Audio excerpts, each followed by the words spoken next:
Berserker is the story of an immortal who was born 80,000 years ago to be a warrior. And for the last 79,999 years has been fighting on this planet and has been unable to die. Now, I was very skeptical of Berserker when the first issue came out. After all, when a celebrity like Keanu Reeves, or really anyone else who is not a comic book writer, gets involved in comics, I'm always a little worried about what the final product is going to be. How hands-on are they going to be with the writing? Is this a concept that they're handing off to a more capable comic book writer? Or is this something that they have been dying to tell for years and years and years and have been trying to cultivate into an actual project? Or did they just happen to be the guest at a Comic-Con and met some comic book writers and just decided to collaborate on some sort of project to make some extra money so those writers could get their feet in the door in Hollywood? It happens all the time. So I read the first issue with some healthy skepticism and found that I really enjoyed it. I enjoyed it a lot more than I expected. It helps that it's co-written by Matt Kindt, and Matt Kindt is a great comic book writer.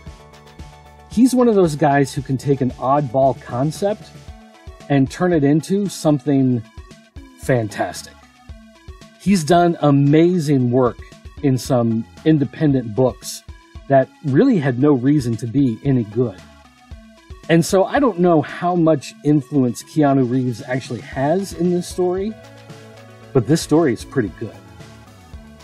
Now, this immortal, Berserker, who can't die, is now working for the United States government. And of course, the United States government wants to know how he became an immortal. They want to know, why can't he die? How does he regenerate? And of course, over the years, governments and institutions have known about his immortality, and they've done a number of tests and experiments to try to figure out what makes him tick and why he lives forever. And none of them have ever really been able to figure it out. But now, a new doctor and a new type of therapy is trying to unlock his earliest memories. And so our story is more about his origin and how, for the first time in 79,000 years, he's thinking about his very first moments of life. And it really creates this intriguing story of how this immortal came to be. But it also reminds us that as much as we see life as being precious, he really now looks forward to death. He's seen it so many times in others, as he's been this warrior, as he's been this berserker, as he's been this fighter and this killer.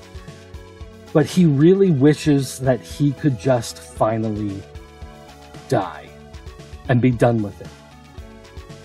And so there's a sadness with this character who can heal and live forever.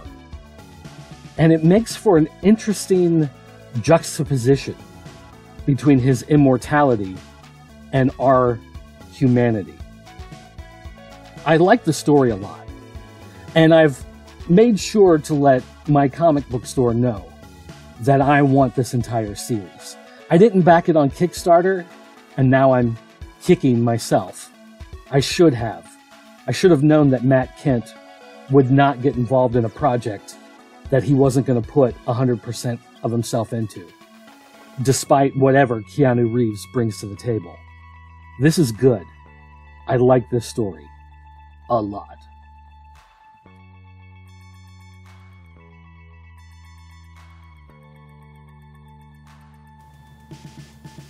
The artwork in this story comes to us from Ron Garney, and it's colored by Bill Crabtree.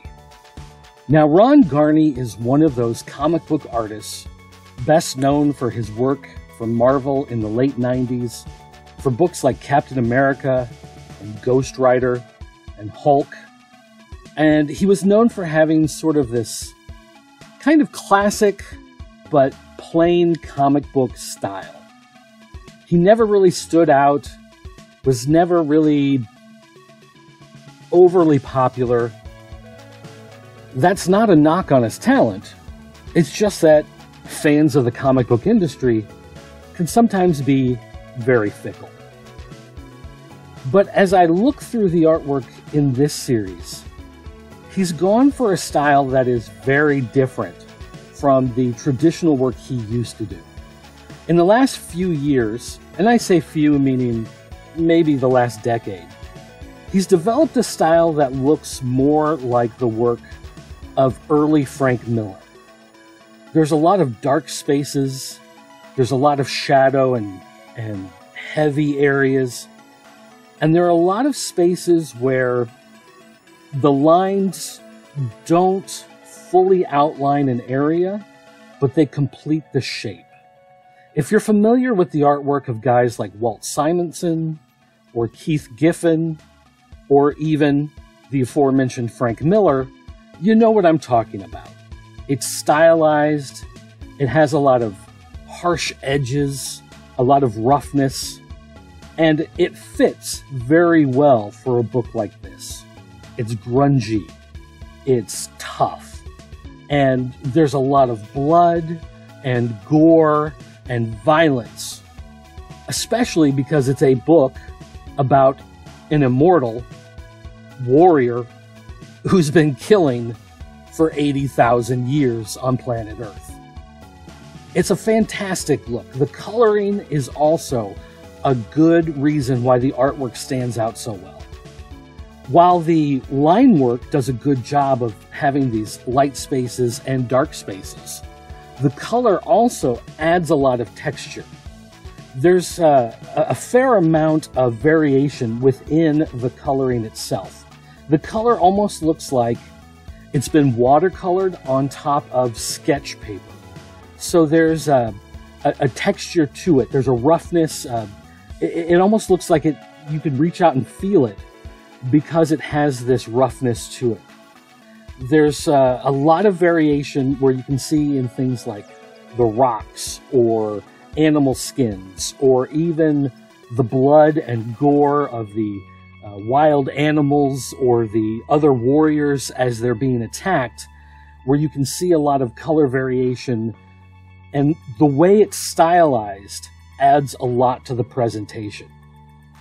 The line work alone, I think, would be fantastic if this was black and white, but the color does add a lot as well. And I think Crabtree and Garney working together do a fantastic job of getting the right feel for a book like this.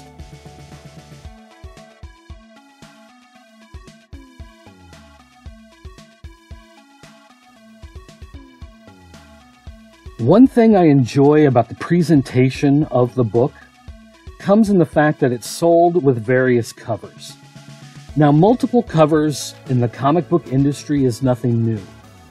However, with BRZRKR, they come with standard covers and then a premium cover.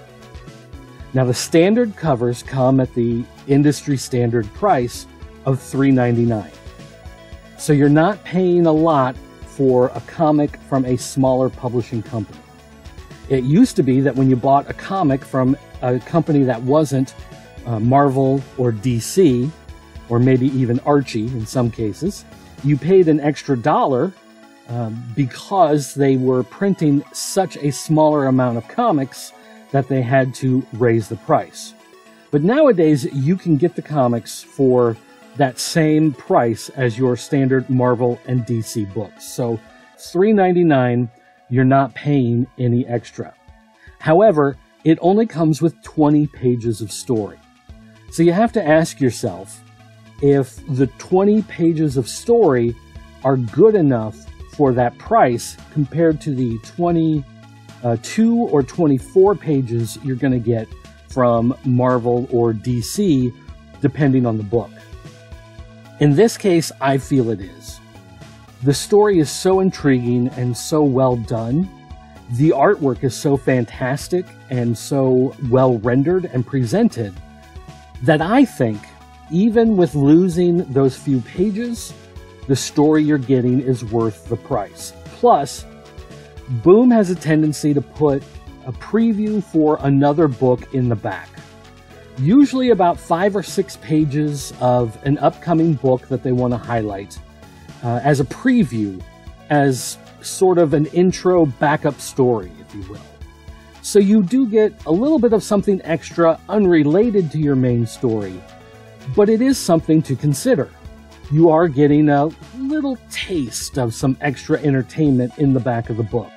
And I do think that does add to the overall value proposition, as opposed to some other companies that are only filling it with some ads and maybe a full-page ad for some new album you can download off of iTunes or some new movie that's going to premiere. Having those extra pages does mean something, but the main story itself, I feel, is worth the price. The premium cover is $4.99.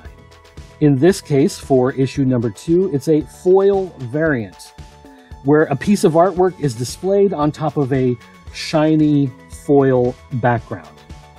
It's clear-coated, it looks pretty, it looks nice, it's a fine collectible to add to your collection, and I like this book enough so far that I have bought both a standard cover and a premium cover for both the first 2 issues. Now, there are 2 standard covers and a premium foil cover for both the first 2 issues, and I've only bought a single regular. So I'm not going too far overboard buying all 3 covers, but it is a little awkward to buy 2 covers of the single book that you're reading.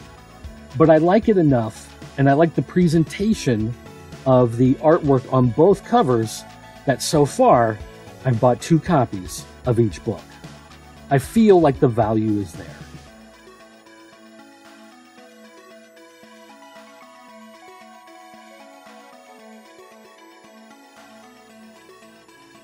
So overall, if we take a look at the story, we take a look at the artwork, and we take a look at the price factor for the amount of pages that we're getting, I think it's fair to say that this book is worth it. For $4 an issue, it's hard to find something as entertaining on the racks as Berserker has been for these 2 issues. Now, how is it going to play out over the run of the entire series? Who knows? Who knows how much involvement Keanu Reeves actually has in the series? I don't know. Who knows if this series will continue after this initial run? No idea. But for now, I can safely say that this series has quickly become one of my favorites. It's one of the first that I'm reading when the issues come out. I am excited to see this book on the stands, and I can't wait for the next issue.